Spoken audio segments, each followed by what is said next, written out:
Et si nous prenons le cas, si tu acceptes d'observer, le cas d'un animal, une vache, par exemple, mais qui va vivre, on va dire, en non libre, Non libre. pour finir à l'abattoir et être mangé. Non libre. Alors, D'accord. non libre physiquement, je te parle. Le reste m'importe peu pour le moment. Est-ce que tu veux dire dans un enclos ou est-ce que tu veux dire énergétiquement? Dans un Les deux. enclos. Dans un enclos? Pas forcément énergétiquement, ça dépend. Mais Oui. voilà, cette vache s'incarne. De toute façon, elle est là pour nourrir l'homme. Oui. J'aimerais que tu puisses me dire, par exemple, si dans ce que tu perçois là, si tu prends une échelle variable de différentes vaches, par exemple, si vache ou bœuf, hein, si c'est un choix délibéré de s'incarner pour nourrir l'homme, ou s'il y a forcément, on va dire, manque d'information ou interférence pour que ces animaux vivent cette incarnation-là. De ce que j'en vois, il y a une grande majorité d'interférences parce que leur niveau de conscience est vraiment réduit au minimum. Je vois ici 12%. 12% de niveau de conscience, Oui. mais qui sont dus à l'interférence. Qui est dû à l'interférence ou non? Oui, interférence ou programmation, mais Oui, mais en dans tout la cas, mesure où une programmation reste une interférence, oui. Je d'accord. ne trouve pas, à proprement parler, d'animal qui vient s'incarner pour être mangé. Je vois bien des êtres qui s'incarnent, vache ou bœuf, pour être, Mhm. mais je n'ai pas la notion d'être mangé derrière. D'accord. Et puisque tu me parles de ce niveau de conscience à 12% qui peut être dû par exemple à des programmations, si Oui, tu prends un animal avec ce niveau de conscience-là et des programmations, à oui. quel moment s'installe cette programmation?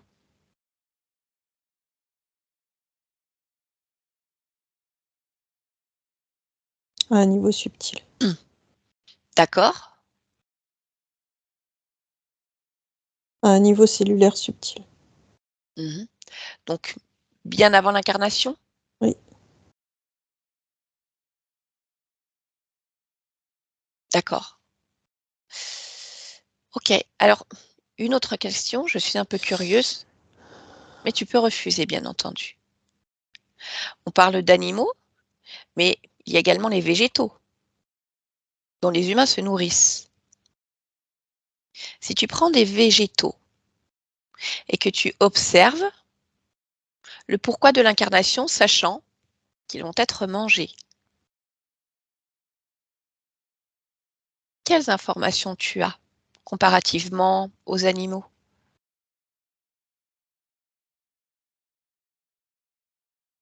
J'ai cette notion d'ensemencement. Mhm. Tu veux bien m'en dire plus?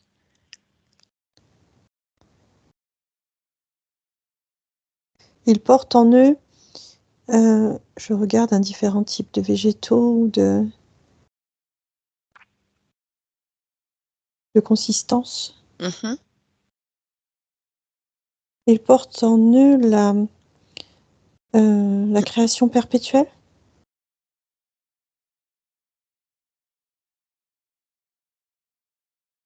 D'accord.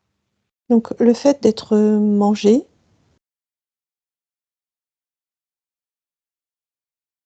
ne les impacte pas. Très bien. Ok. Je regarde s'il existe des formes impactées. Oui, il existe des formes impactées parce qu'il existe des formes où cette notion d'ensemencement est annihilée.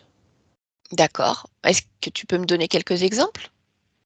Je vois des tomates. D'accord. Et pourquoi cette fonction d'ensemencement est annihilée dans celle que tu perçois? Pour installer un système de contrôle. Dans les tomates. Oui, Donc, en partant d'un point de vue subtil. non, je ne suis pas d'un point de vue subtil, je suis d'un point de vue physique. Et comment s'installe et ce... énergétique proche du physique. D'accord. Comment s'installe ce système de contrôle?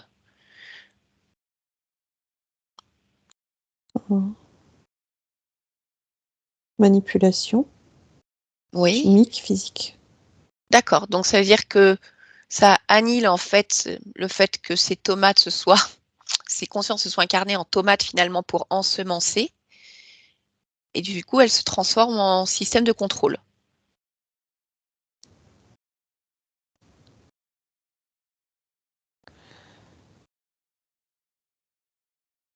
Elles ne se transforment pas en système de contrôle.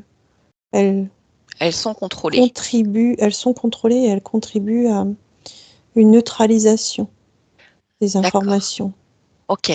Et alors, si on va au bout de la chaîne alimentaire, un humain Un qui humain, mangerait cette tomate oui, contrôlée, oui, qui n'est pas là pour ensemencer puisqu'elle est contrôlée, oui, est-ce qu'il y a un impact à différents niveaux de manger ce type d'aliment contrôlé?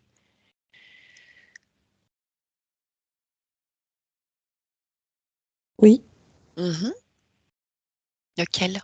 Ça ralentit les processus internes, Mhm. ça ralentit le flux de d'informations à différents niveaux, D'accord. surtout dans l'assimilation, justement. Mhm. Et je vois que ça a un impact sur le système immunitaire, D'accord. puisque la réponse du corps à une atteinte est ralentie. Ok. Il y a Et également un facteur d'allergie très fort, d'allergisation.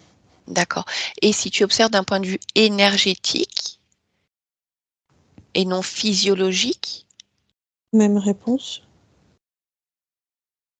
ok. Si tu compares maintenant euh, l'impact pour un être humain, mais après avoir mangé un animal, donc avec un niveau de conscience très faible, puisque contrôlé et programmé. Oui. Mhm. Est-ce que tu peux me dire ce que tu perçois? La première chose que je perçois, ce sont des inflammations. Mhm. Le corps est en réaction.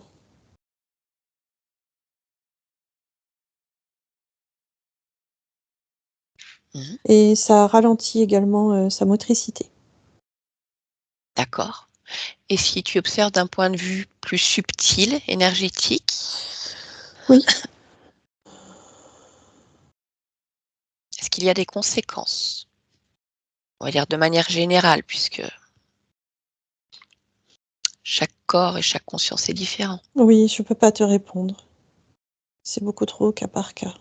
D'accord. Pour Alors, certains, oui, pour d'autres, non. mhm.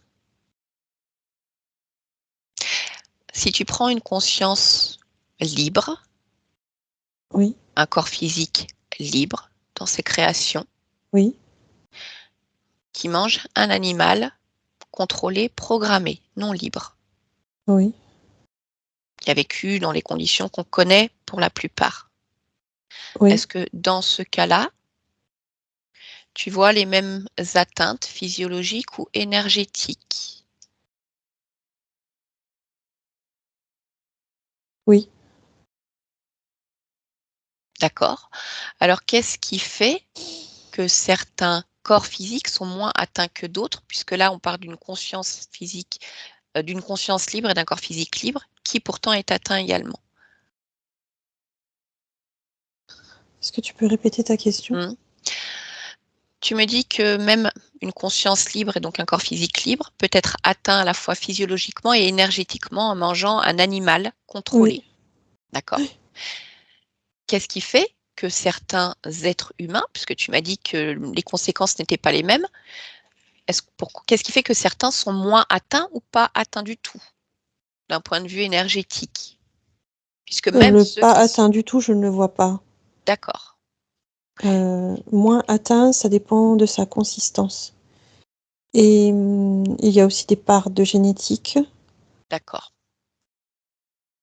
Mais Je te dirais que si tu me nommes une conscience libre, un corps physique libre, je ne vois pas, à proprement parler, d'attrait pour ces mécanismes lourds.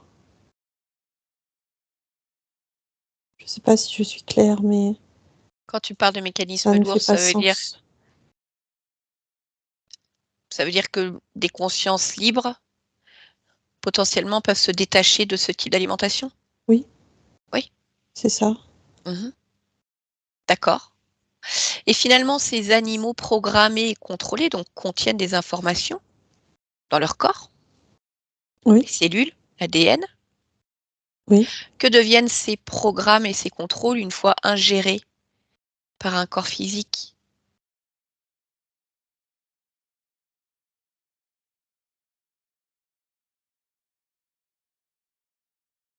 Là encore, ça dépend. Mmh. Mais une part de l'information passe, oui. Ça, Si tu observes un ça cas inhibe. si tu observes un cas suffisamment parlant d'un être humain qui mange ce type d'animal de programmation, comment les informations de cet animal impactent cet être humain? Un exemple. Oui.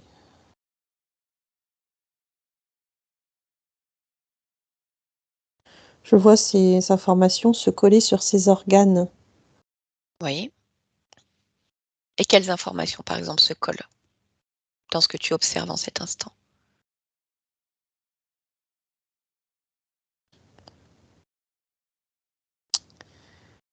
Hem,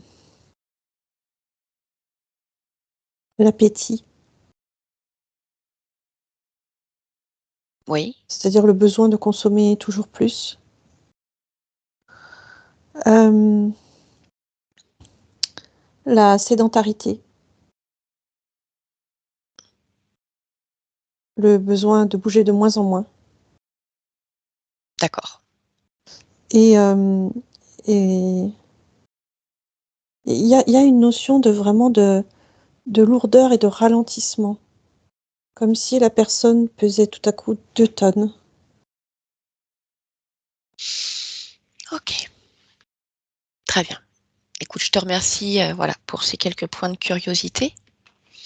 Je pense que, si tu m'en parles, c'est que c'est important pour moi aussi, puisque je faisais référence à ces différents égrégores ou programmes, donc je réponds avec plaisir parce que ce sont des informations qui sont tout aussi importantes pour moi.